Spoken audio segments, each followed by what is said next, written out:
Pemirsa, tambahan kasus baru COVID-19 pada hari ini mengalami penurunan dari hari sebelumnya. Yang menggembirakan juga pasien sembuh dari virus ini juga lebih tinggi dari tambahan kasus baru yang terjadi pada hari ini. Meski demikian, pada hari yang sama, seorang pasien juga dilaporkan meninggal akibat terpapar COVID-19.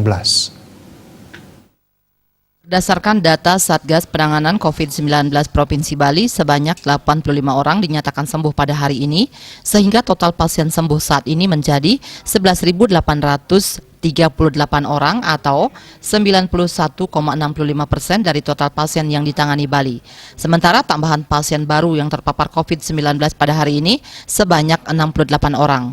Total pasien yang ditangani Provinsi Bali hingga hari ini mencapai 12.917 pasien. Laporan kematian juga terjadi pada hari ini, yakni pasien yang berasal dari Buleleng. Total pasien meninggal menjadi 408 atau 3,16%.